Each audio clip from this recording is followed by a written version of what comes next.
From the SNC World Headquarters in New York, I'm Haley Bianco, and here are the stories we're following at this hour.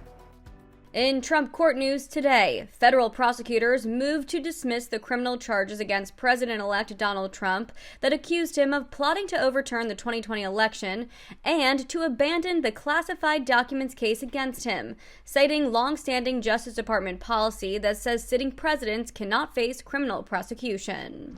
President Joe Biden has kicked off his final holiday season at the White House, issuing the traditional pardon to 2 turkeys who will bypass the Thanksgiving table to live out their days in Minnesota. The president welcomed 2,500 guests under sunny skies as he cracked jokes about the fates of turkeys Peach and Blossom. Service workers at Charlotte Douglas International Airport went on strike during the busy week of Thanksgiving travel as workers demand more money. Employees of ABM and Prospect Airport Services authorized the work stoppage in North Carolina that started this morning. The strike is expected to last 24 hours. Airport officials say this holiday travel season is expected to be the busiest on record.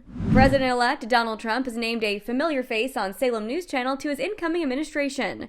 Trump has selected Sebastian Gorka for a national security role as deputy assistant to the president and senior director for counterterrorism. Gorka served in the former president's first administration. Taiwan's defense ministry says it's detected a Chinese balloon over waters northwest of the island for the first time in 6 months, as Beijing maintains pressure on Taiwan to accept its claims of independence. China claims Taiwan as part of its territory and has previously brushed off allegations it sends balloons over Taiwan. Laura Westbrook brings us the latest developments. 12 Chinese military aircraft and 7 warships were also detected around Taiwan. Now, Taipei has described these incidents as part of a Chinese pressure campaign, so-called grey zone tactics, which fall short of an act of war. The potential for China to use balloons for spying became a global issue last year when the United States shot down what it said was a Chinese surveillance balloon. China said the balloon was a civilian craft that accidentally drifted astray. In Hong Kong, Laura Westbrook for Salem News Channel. Secretary of State Antony Blinken is in Italy for talks on the crisis in the Middle East and the war in Ukraine with his G7 counterparts. This is the last in-person meeting of the group, which also includes the UK, France, and other major Western economies, before the incoming Trump administration takes office in January. Giles Gibson has more from Rome. The focus of this first day of talks is the situation in the Middle East, with the US reportedly close to brokering a ceasefire between Israel and Hezbollah in Lebanon.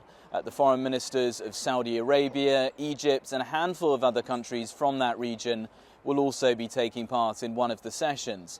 Then on day 2, the focus really shifts to the war in Ukraine.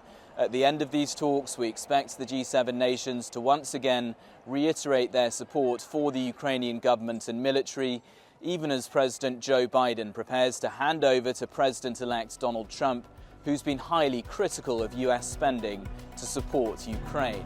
In Rome, Giles Gibson, Salem News Channel. In New York, I'm Haley Bianco, Salem News Channel.